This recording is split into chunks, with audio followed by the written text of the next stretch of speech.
Hi everyone, uh, back again for another video from the homestead here. I got a comment yesterday and someone was curious about what it's like teaching English in Vietnam as an English teacher, my perspective. Um, so I thought I'd share that today. Now, I've been teaching like cumulatively for like a year and 4 months now, maybe 4 or 5 months total. I was here before the pandemic and stuff, teaching, and then I left, you know, because the schools closed down, so I had to go back to my country, get a job there and stuff. But yeah, I actually learned about this from my friend Jade. Shout out Jade if you're watching. I probably wouldn't have been in Vietnam if it weren't for her, because I was traveling around Asia and I ran out of money, and she was like, "Oh, you can come and teach here. You don't need a degree. You just need a TEFL certificate," which I got a 120-hour TEFL certificate, which was pretty easy to get. It cost me like maybe $100 for that, and then it took me like a couple weeks to finish. Pretty basic, pretty basic stuff. And the TEFL, to be honest, it's not something that you're going to use a lot. It's just like, it's just something that people have and people ask for. Um, Now, there's a few things you might want to know about teaching here in England, in Vietnam, and that is they prefer native English speakers. If you're not a native English speaker, it might be quite difficult to find a job unless you're highly qualified, like with IELTS and different degrees and stuff like that. But they would prefer native English speakers, particularly from America, England, the big places. There's a lot of South Africans here as well. Um, yeah, so a lot of it is an image thing, uh, unfortunately. So some people, maybe with darker skin, might have difficulty finding a job here.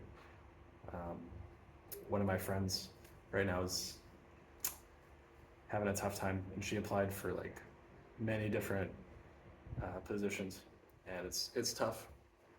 It's brutal to see that in action, but I guess that's just the reality of the English teaching space here in Vietnam. Um, so yeah, a lot of times the school curriculum is based off of the books that are given to you. For example, like English World, Family and Friends, Power Up is like different names of the books, and you pretty much draw the lessons from the books.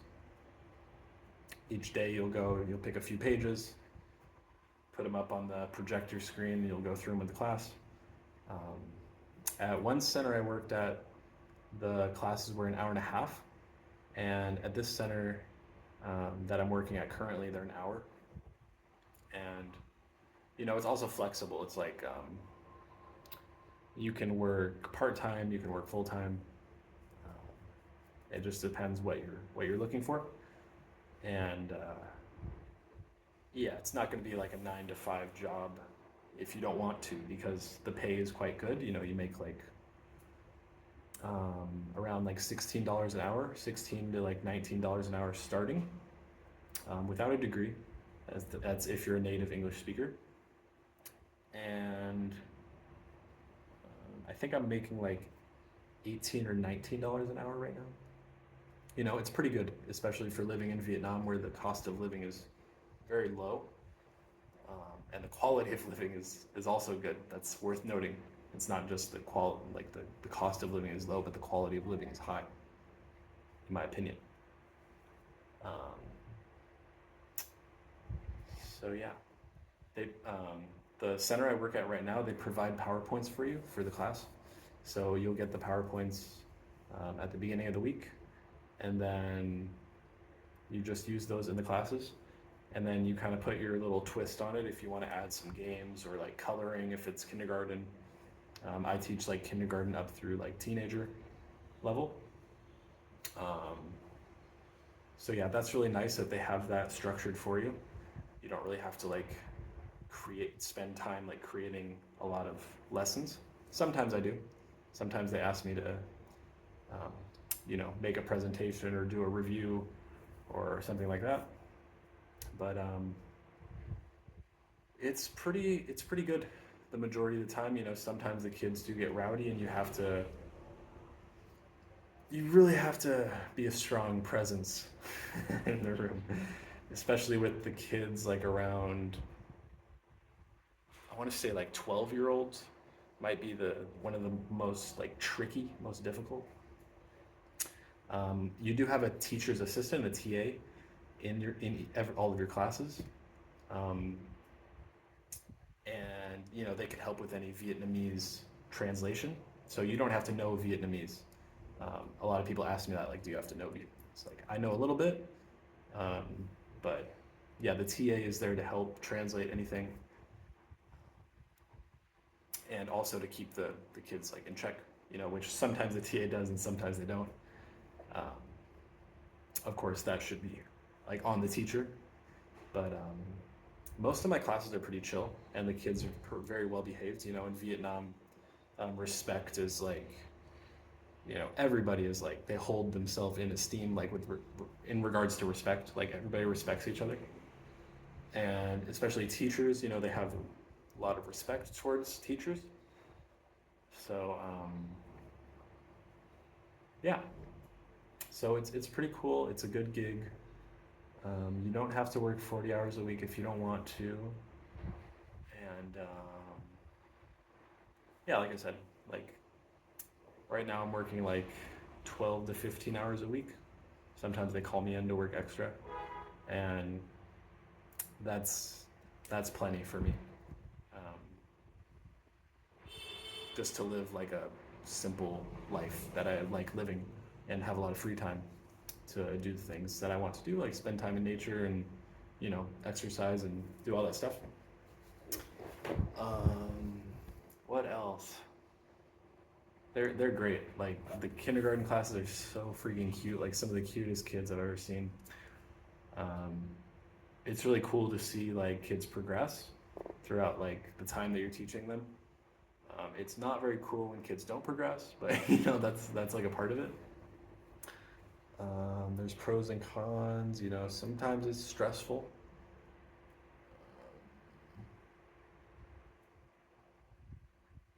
Yeah, like I said, like just classroom management type things. Um,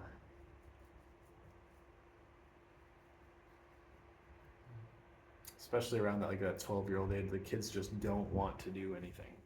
They just want to sit there and like copy you and wait for you to tell them the answer so they can copy it in their book, and it's like they're just regurgitating the same crap. Like, that's just like the school system in general, though, and that's like, it is what it is. And you know you have to realize where you are and the type of government, the type of curriculum that they have.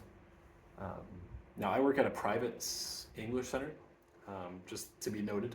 I don't work at a public English center. Public English centers are a little different. The classrooms are huge.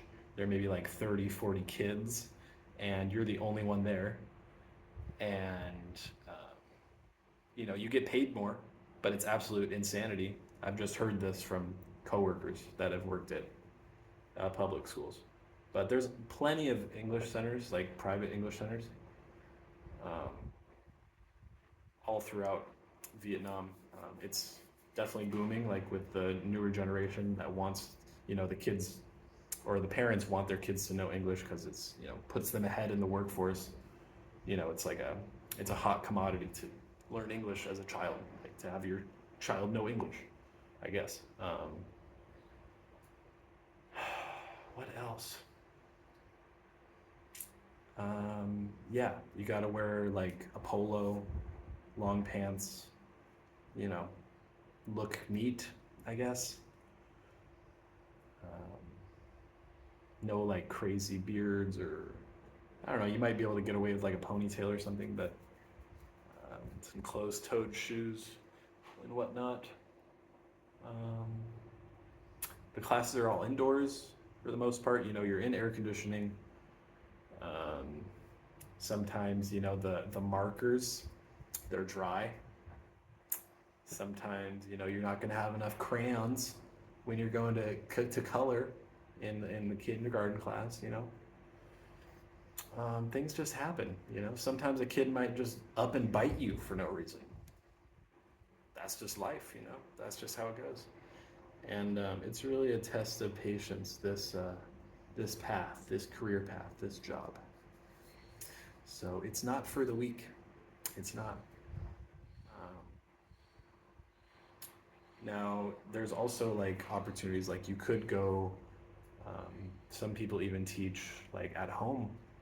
There's like people open their own center at home, and then you can control like what age group you want and like which students you get and stuff like that, and the curriculum and all that stuff. But I haven't really gone that direction. I like to have more structure around it. But I think that's it. It's a pretty good job. I like it. I like it a lot. It gives me a lot of freedom, and the kids are awesome for the most part. um, honestly, for the very most part, like it's the times that like kids get out of hand, it's few and far between. It's not something that happens on the regular. So I'm very blessed. I'm very grateful to have this opportunity to be here in this amazing country that I fell in love with. And like I said, I wanted to thank Jade, like because I would just not be here without her. She's been teaching here for several years. Um, she works crazy hours, just like nonstop working. I guess she got used to a certain lifestyle that's a little like higher end. But yeah, it's a great place to be. It's a great place to be. It's a great job to have. I would recommend it for someone who wants to have that experience. Um, yeah. If you like the tropical climate, go to the south of Vietnam. If you like the colder environment, go to the north of Vietnam or central. Because, remember, we're in the northern hemisphere in Vietnam. We're not in the southern hemisphere. It's like, it has both, it has all the climates that you want. So it's a pretty unique location. And, you know, food quality is great, accommodation's great, living quality. People are respectful. People are happy in general. Um, all that good stuff. So, anyways, another long video. Thank you for thumbing it up. And you could thumb it down if you're, you know, if you just live in the same place that you grew up your entire life and you never left. That's cool, I guess. If you want to do that, I respect it. I respect it. But going out and getting it, going outside your comfort zone, I respect that too. See you guys.